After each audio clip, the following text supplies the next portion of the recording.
One of the questions I hear in therapy more often than others is, why am I attracted to emotionally unavailable people? And this is a truth that people generally don't want to hear, because unavailable feels familiar, not exciting.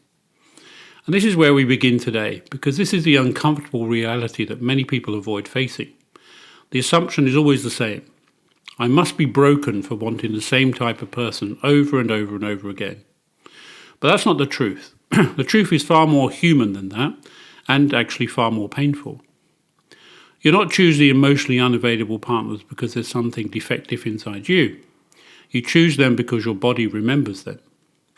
Your nervous system organizes itself around the early experiences that you had with love. Attraction isn't random, it's not karmic, and it certainly isn't a sign from the universe.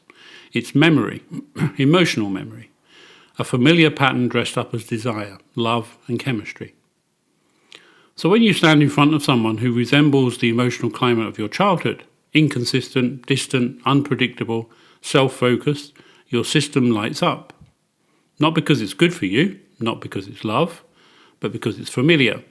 And familiarity, when you've grown up in emotional scarcity, feels like home. The truth is, you're drawn to what mirrors early attachment. And most of your relationship patterns didn't start with your last partner, your college relationship, or the first person who broke your heart. They are all symptoms. They began before you had language, boundaries, or any real power. If your early caregivers were unpredictable, warm one moment, unreachable the next, your nervous system learned that connection is conditional. It's earned. It comes at a cost. And it is your job to maintain it. So in adulthood, when somebody is emotionally unavailable, your body responds with urgency. The old script activates itself. If I try harder, maybe they'll stay. If I fix this, maybe I'll be enough. If I do everything right for them, maybe this person won't leave. This urgency gets misread as chemistry and connection. But it isn't chemistry and connection, it's reenactment. It's your system rehearsing an old story because it doesn't know any other story to tell. Healthy partners who come along often register as boring, not because they lack excitement, but because your body doesn't recognize steadiness as love. When chaos has been your normal, safety feels suspicious. And there's also a biological component working against this.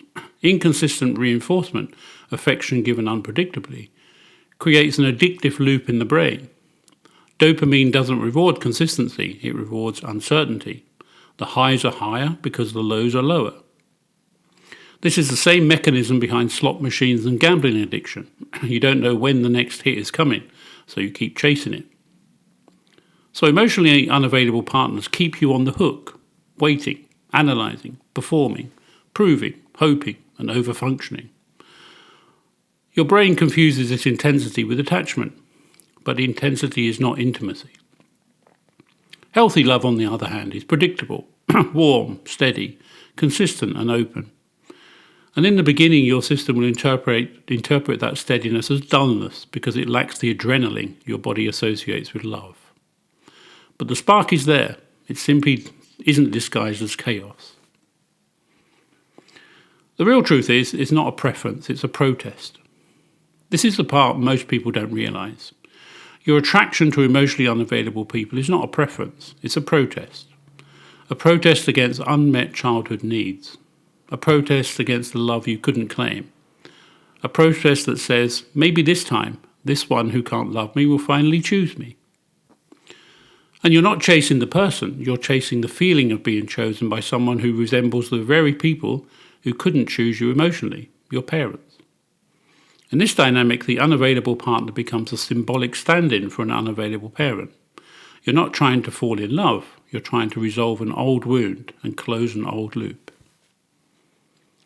And this is why the pattern feels so powerful. You're not just trying to win someone over, you're trying to rewrite your history. So the way out is not to force yourself into liking healthy people. The real work is much deeper.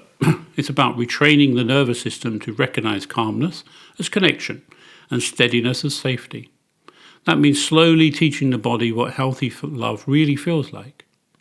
So now we're going to look into some action steps, practical, grounded, and designed to shift the system gently. So the first one, identify what healthy actually looks like. So sit down and write down the traits of an emotionally available partner, not the fantasy version, not the potential of the person you wish to change, the actual markers of availability.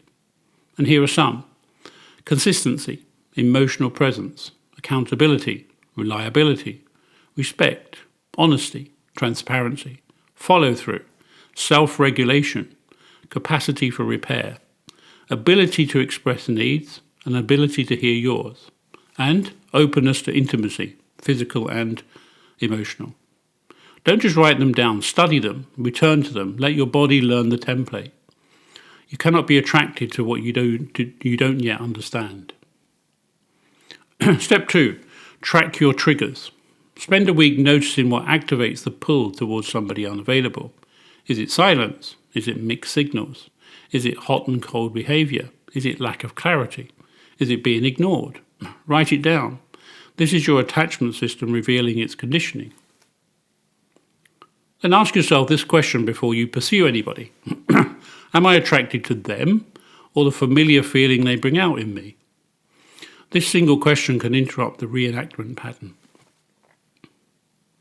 Then practice microdoses of steadiness.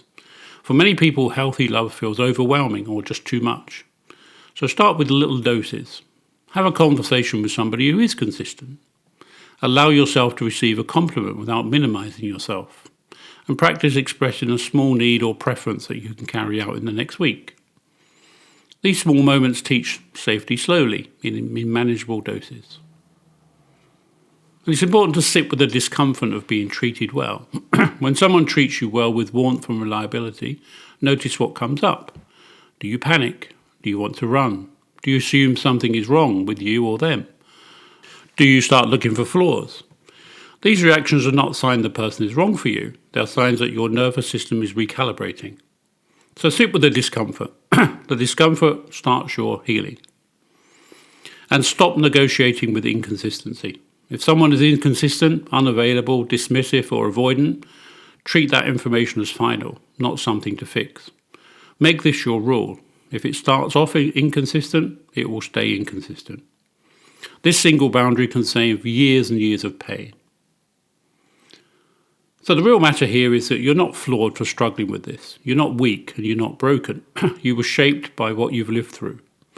Your attachment patterns were written long before you had a say, but the healing, the rewriting, is all yours. Every time you pause before pursuing an unavailable person, every time you say no to inconsistency, every time you choose stillness over adrenaline, you teach your body a new language. Healing isn't about being triggered less, it's about recognizing the trigger and choosing differently. You're not just breaking a pattern, you're reclaiming the love you never had but always deserved. So in the end, choose what feeds you, not what wounds you. That's the work, that's the doorway, that's where your life starts to change. Because every time you reach out for what nourishes you, even if it feels unfamiliar, even if it feels slow, you're rewriting a story that was never yours to carry in the first place. You're teaching your nervous system a new truth. Love does not have to hurt to feel real. So take this with you today. Notice the moments when you're pulled towards old patterns. Pause before you follow them. And remind yourself gently, familiarity is not fate. You deserve connection that expands you, not connection that empties you. So more next time.